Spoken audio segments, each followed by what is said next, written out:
Welcome viewers to my channel education classes, जहां पे मैं आपके साथ में कुछ ऐसे टॉपिक डिस्कस करती हूं जो आपके लिए बीएड, एमएड, हिंदी शिक्षण और कई तरह के competitive exam, CTET, PS TET और भी कई ऐसे एग्जाम्स हैं जिसमें काफ़ी लाभकारी हो सकते हैं आपके लिए। तो चलिए आज मैं जो टॉपिक आपके साथ लेके आई हूँ डिस्कस करने के लिए वो है पीयर ट्यूटरिंग। इसका मैंने मीनिंग, इसके एलिमेंट्स, इसका प्रोसीजर मैंने पहले ही आपके साथ डिस्कस किया हुआ है। उसकी वीडियो इसकी डिस्क्रिप्शन में आपको मिल जाएगा, उसका लिंक उस वीडियो का, तो वहाँ से आप देख सकते हैं, मेरे चैनल पर जाके भी देख सकते हैं। तो पहले चलिए थोड़ा सा मीनिंग इसका समझ लें, तो उसके बाद इसका आगे हम देखेंगे इसके एडवांटेज और डिसएडवांटेज। पीयर ट्यूटरिंग नाम से ही क्लियर था कि पीयर्स जो हमारे साथी हैं, हमारे फ्रेंड सर्कल होता है, हमारी एज वाला सर्कल होता है,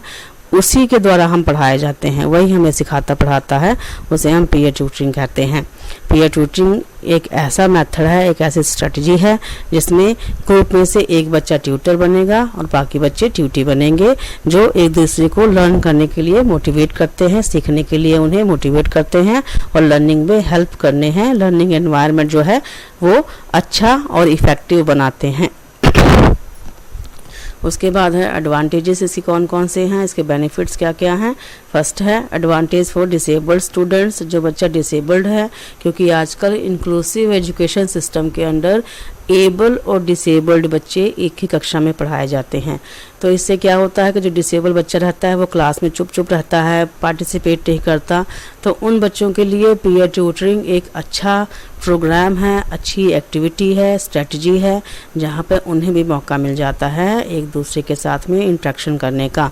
ग्रुप में जब वो अपने बच्चों के अपने मतलब एज के बच्चों के साथ, अपने क्लास के बच्चों के साथ में लर्न करते हैं, तो उस समय क्या है वहाँ पे वो अपने व्यूज़ खुलकर सामने रखते हैं। तो इस तरह क्या है उनके लिए काफ़ी बेनिफिशियल हो जाता है पीयर ट्यूटरिंग प्रोग्राम। नेक्स्ट है लर्निंग बाय टीचिंग, यहाँ पर बच्चा टीच कर रहे हैं एक दूसरे को, वो टर्न बाय टर्न ट्यूटर बन रहे हैं, तो जो कंसेप्ट वो पढ़ाते हैं उससे वो खुद भी बड़े अच्छे से पढ़ के आते हैं, समझ के आते हैं। इस तरह वो क्या लर्निंग कर रहे हैं, वो जो लर्निंग कर रहे हैं वो खुद की टीचिंग से ही लर्निंग कर रहे हैं। उसके बाद है डेवलप कॉन्फिडेंस, जो बच्चा टीच करेगा टर्न बाय टर्न, वैसे हर कोई टीच करेगा, तो उसके अंदर कॉन्फिडेंस लेवल बढ़ जाएगा। कक्षा में बच्चे वैसे तो बोलते नहीं हैं, शर्माते रहते हैं, कम पार्टिसिपेट करते हैं, जो यहाँ पर उनको ज़्यादा मौके मिलते हैं और इससे क्या है कि उनके अंदर का जो डर है, जो हेजिटेशन है, वो निकल जाता है और कॉन्फिडेंस लेवल उनका बढ़ जाता है। उसके बाद है इट डेवलप्स लीडरशिप स्किल्स, जो बच्चा टीचर बनता है, अच्छे से टीच करता है, तो उसके अंदर का कॉन्फिडेंस बढ़ता है, तो उसके अंदर क्या है लीडरशिप स्किल्स भी उभर के सामने आती हैं, क्योंकि वो बाकियों को समझा रहा है, बाकियों को गाइड कर रहा है, हेल्प कर रहा है, एक लीडर के जैसे परफॉर्म कर रहा है, तो उसके अंदर जो लीडरशिप क्वालिटी है वो खुद ब खुद निखर के सामने आती है। नेक्स्ट है बेटर इंट्रैक्शन, बच्चे खुल के एक दूसरे के साथ में इंट्रैक्शन कर रहे हैं, कम्युनिकेशन कर रहे हैं, उनके साथ में व्यूज़ चेंज कर रहे हैं, लर्निंग कर रहे हैं, शेयरिंग कर रहे हैं, तो ये क्या है एक अच्छा इंट्रैक्शन हो रहा है उनके बीच में, उनके लिए एक अच्छा अवसर बन जाता है आपस में इंट्रैक्शन करने का। नेक्स्ट है डेवलपमेंट ऑफ थिंकिंग स्किल्स, सोचने की जो स्किल है, सोच चिंतन कौशल जिसे कह सकते हैं हम, वो डेवलप होती है। बच्चे ने टीच करना है, वो सोच के आता है, अच्छे अच्छे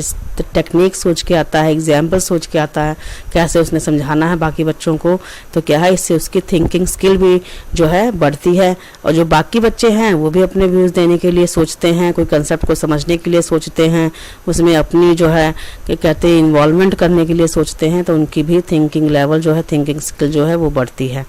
नेक्स्ट है डेवलपमेंट ऑफ पर्सनालिटी, जब बच्चे टीचर बनते हैं, एक दूसरे को समझाते हैं, गाइड करते हैं, मोटिवेट करते हैं, परफॉर्म करते हैं, तो ये सारी चीज़ें उनकी पर्सनालिटी में चेंज और कहते डेवलपमेंट तो लेके आते ही आते हैं। उसके बाद है रिफ्लेक्टिव थिंकिंग, बच्चे को खुद की प्रोसीजर पे, खुद के कंटेंट पे सोचने का मौका मिल जाता है, टीचर्स भी उनको गाइड करती हैं, उनकी गलतियां बताती हैं, तो इस तरह भी उनकी जो टीचिंग है उसका रिफ्लेक्शन हो जाता है। तो एक तरह से बोलो कि यहाँ रिफ्लेक्टिव थिंकिंग के काफ़ी मौके मिल जाते हैं बच्चे के लिए भी, और जो स्टूडेंट बने हैं उनके लिए भी, और टीचर के लिए भी।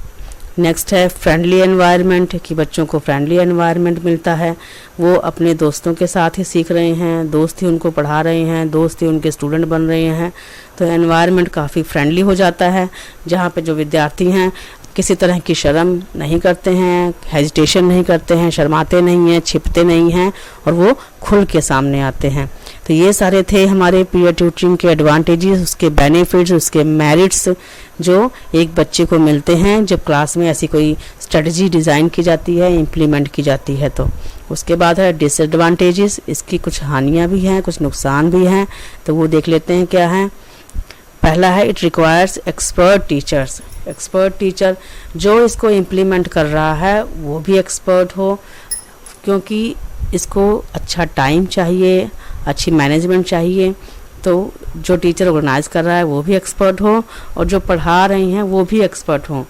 क्योंकि पढ़ाना कोई आसान काम तो है नहीं, हर कोई पढ़ाने लग जाए तो टीचर की ज़रूरत क्यों पड़े। तो इस तरह क्या है कि इसका एक ये नुकसान है कि कई बार ऐसा होता है कि टीचर इसमें जो है कैपेबल नहीं होते, जो बच्चा पढ़ा रहा है, जिसको हम ट्यूटर चुनते हैं वो भी कैपेबल नहीं होता,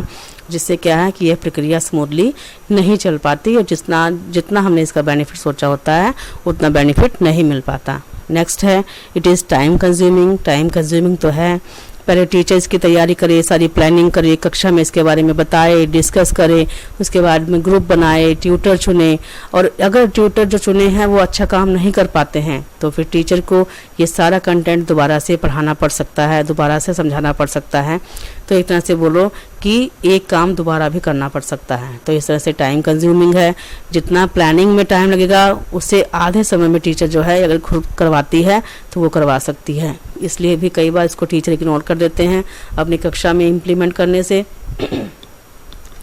नेक्स्ट है not suitable for all the students, सभी बच्चों के लिए सुटेबल नहीं है। कई बच्चे थोड़े शाई किस्म के होते हैं, कम बोलते हैं, कक्षा में